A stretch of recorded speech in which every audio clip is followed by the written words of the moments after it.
Good afternoon and welcome back. I'm Marcus Peter. You and I have undoubtedly seen adults behaving badly, and we sometimes wonder if they were ever disciplined as children. It's become a bit of a trope, and yet it's very true because childhood discipline has lifelong effects, not just on how we behave, it also predicts the way we resolve conflicts as adults. We discuss Discipleship Discipline with Dr. Greg Popcak, who joins us every week, founder and director of CatholicCounselors.com with his bride Lisa Popcak, and he and his bride Lisa are the hosts of More to Life, a call-in advice program that's produced by Ave Maria Radio and EWTN, and they're also the developers and producers of the CatholicHOM app, the CatholicHOM app, a resource helping Catholic families thrive. Greg, thank you very much for joining us. How are you? I'm very well, Marcus. Thanks for having me. Well, always a joy to speak with you.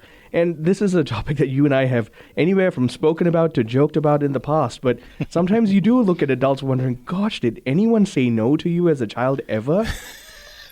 That's true. But, you know, the one of the things that people don't often understand is the way we're disciplined tends to become the way we resolve conflicts in marriage as adults. You know, because the way we're disciplined teaches conflict management, or sometimes it doesn't teach conflict management. And so one of the points that we make, and we adhere to this approach in CatholicHOM called Discipleship Discipline, which is rooted in the philosophies of St. John Bosco, his child-rearing approach, which he called the preventive system. But his approach really rejected heavy-handed punishments. Right. In favor of kind of building virtue, mentoring, practicing good behavior, and those kinds of things. And so we've observed that the 5 steps that are key, or at the heart of what we call discipleship discipline, in adulthood, say in married relationships especially, become the foundation for what we call compassionate problem resolution, or CPR. That the same 5 steps that we encourage parents to use in disciplining their kids through discipleship discipline are also a great 5-step plan for handling marital conflicts more effectively.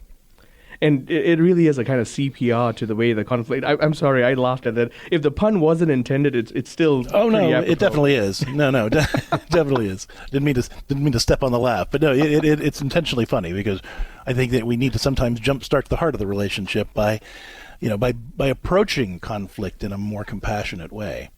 Well, I couldn't agree more. And like I've told you, I've adopted a lot of the wisdom I've gained from you and Lisa in my own parenting. And I've seen the results because there really is a component here where when we're trying to discipline by way of discipleship and modeling virtue, the emulation of that virtue becomes initially difficult, but eventually it becomes habit. So on the part of the person modeling as well as the person receiving the modeling.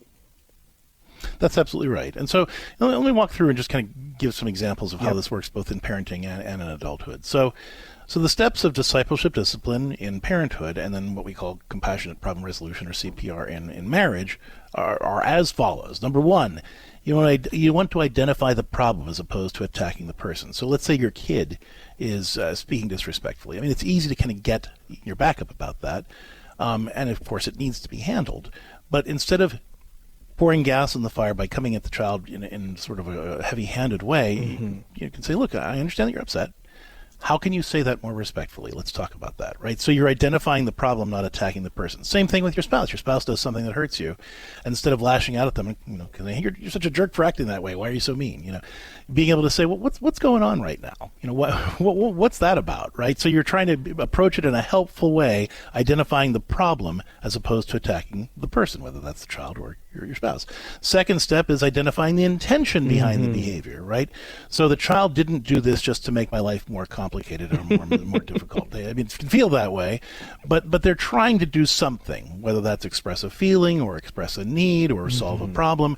They're just doing it in a ham-fisted way. Right. So if I can help them identify the intention, then I can know what they're trying to do. Same thing with my spouse, right? Instead of taking offense, hey, what were you trying to do when you said that or did that thing? It was kind of hurtful, but what did you mean by it? And they can tell me, and now we can start to go to the third step, which is identify more virtuous alternatives. Let's brainstorm different ways to handle this problem the next time it comes up. And we can do that both with the kid and with the adult, right? Then there's step 4 will be relationship repair. Sometimes the things we do hurt the relationship. And so walking the child through what are some things that you could do to kind of make this better, to either clean up the mess that you made literally or figuratively so that we can feel better about each other. Same thing's true in grown-up relationships. Okay, we figured out what we could do the next time this problem comes up. Is there anything that we need to do to reassure each other that we're in a good place and that we're taking care of each other? And then the last step is kind of plan for future success. Don't just assume that because we talked about it once, it's now resolved forever. In childhood or in parenting, what kind of situations can I set up to either practice or role play this new behavior to make sure that as a parent I'm staying on top of this and giving the kid opportunities to rehearse this new behavior or remind them, say, when we wake up in the morning, hey, remember, we talked about when this problem comes up, this is how we're going to handle it instead of this way, right? And so we build in these little structures that help the kid remember. Same thing in marriage. Okay, we've resolved the problem. Now, how are we going to make sure that we remember to do this new thing the next time the problem comes up? And so these 5 steps, work for parenting and work for adult relationships, because that's really what parenting is supposed to be about, teaching our kids how to have healthy, holy, and effective grown-up relationships.